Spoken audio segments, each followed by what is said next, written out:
All right, what's up, guys? Look, today I want to talk about like a slightly different tapering technique, okay, than I've discussed before. So, just as a brief overview, when we're talking about either stopping Suboxone or just getting to a different dose, we're talking about reducing the dosage in a way that minimizes withdrawal and cravings and helps to prevent, relapse, obviously, okay?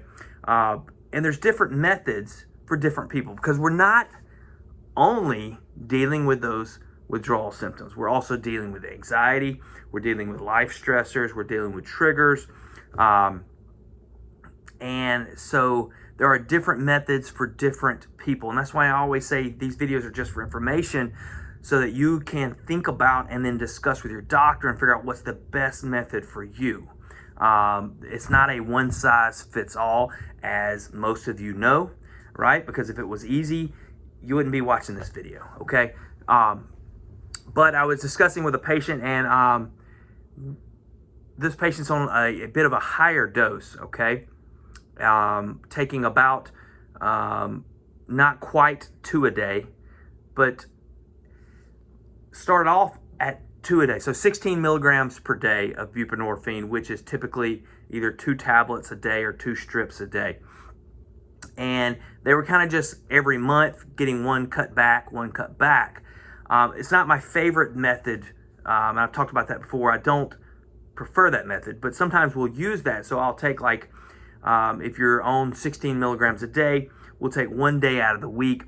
And that day you'll just take 12 milligrams, and then the rest of the week you go back to 16 milligrams. So by the end of the month, you've cut down, so you've got like a couple of strips left over. So then we can reduce those. Then we can add another day of the week. I like now I said it's not my favorite method. I actually do kind of like it if you have a plan. I don't like just cutting one away from your monthly supply and then you just figuring out how you're going to short yourself, because what happens is people just keep taking their same dose until it gets close to their appointment time, and then they have to quickly taper.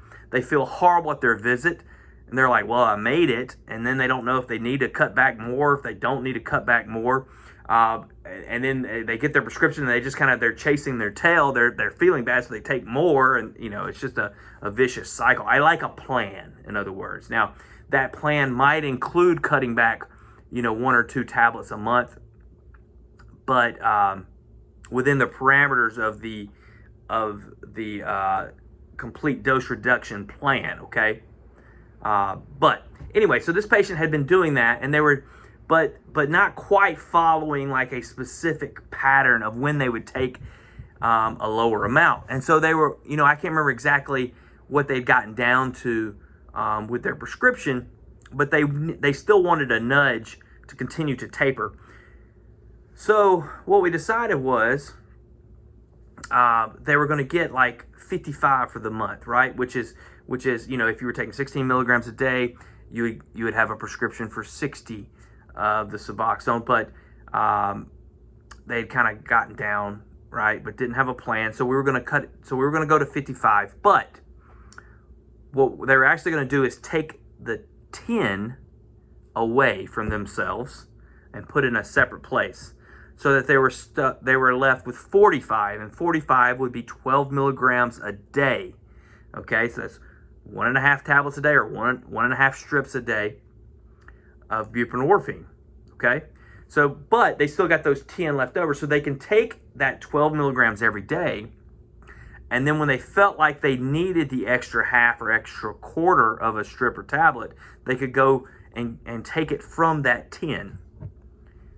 But they would always know how many, where they were at during the month, because they would know how many's left over from that stack of 10.